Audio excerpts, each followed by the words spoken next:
बिस्मिल्लाहिर्रहमानिर्रहीम, अस्सलाम वालेकुम, वेलकम टू माय चैनल दावत इस्लाम। मैं हूं आपका दोस्त शफकत अली ऑफिशियल। उम्मीद करता हूं कि आप सब लोग ईमान के आला दर्जे पे होंगे। सूरह यूनुस की आयत नंबर 38 का तर्जुमा। क्या ये लोग कहते हैं कि पैगंबर ने इसे खुद तनसीब कर लिया है? कहो, अगर तुम अपने इस इल्जाम में सच्चे हो तो एक सूरत इस जैसी तनसीब कर लाओ और एक खुदा को छोड़कर जिसको बुला सकते हो मदद के लिए बुला लाओ। सूरह यूनुस हाशिया नंबर 46।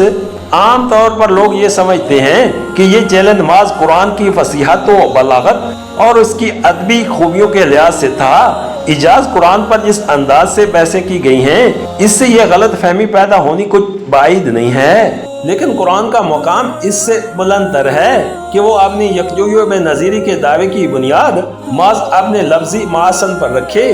बिलाशुबा कुरान अपनी जबान के लिहाज से भी लाजवाब है, मगर वो असल चीज जिसकी बिना पर यह कहा गया है कि इंसानी दिमाग ऐसी किताब तनसीब नहीं कर सकता। इसके मज़ामीन और उसकी तालीमात हैं, इसमें इजाज के जो पहलू हैं और जिन वजूद से इनका मन जानिब अल्लाह होना यकीनी और इंसान का ऐसी तनसीब पर कादिर होना गैर मुमकिन है।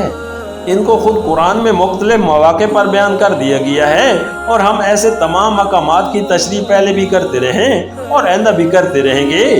इसलिए यहाँ बाखलाफ तवालत इस बहस से अजतनाब किया जाता है। तशरीह के लिए मुलाहिजा हो सूरह तूर हाशिया नंबर 26-27। सूरह यूनुस की आयत नंबर 39 का तर्जुमा। असल ये है कि जो चीज इनके इल्म की गिरफ्त में नहीं आई और जिसका माल भी इनके सामने नहीं आया, इसको इन्होंने ख्वाह मुखा अटकल बचो जुटला दिया। इसी तरह तो इनसे पहले के लोग भी जुटला चुके हैं। फिर देख लो उन जालिमों का क्या अंजाम हुआ। सूरह यूनुस हाशिया नंबर 47।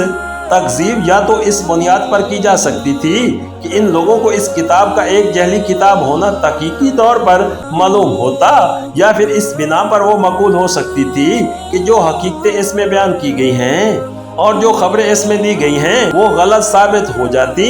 लेकिन इन दोनों वजूद तकजीब में से कोई वजह भी जहाँ मौजूद नहीं है। ना कोई शख्स ये कह सकता है कि वो अज़र रोए इल्म जानता है कि ये किताब घड़कर खुदा की तरफ मंसूब की गई है। ना किसी ने पर्दा गैब के पीछे जानकर ये देख लिया है कि वाकया बहुत से खुदा मौजूद हैं और ये किताब ख्वाह मुखा एक खुदा की खबर सुना रही है। फिर वाकया खुदा और फरिश्तों और वही वगैरह की कोई हकीकत नहीं है और इस किताब में ख्वाह मुखा ये अफसाना बना लिया गया है। ना किसी ने मारकर ये देख लिया है कि दूसरी जिंदगी और इसके हिसाब व किताब और जज़ो सजा की सारी खबरें जो इस किताब में दी गई हैं वो गलत हैं। लेकिन इसके बावजूद नराय शक और गुमान की बुनियाद पर इस शान से इसकी तकजीब की जा रही है कि गोया इल्मी तौर पर इसके जैली और गलत होने की तहकीक कर ली गई है।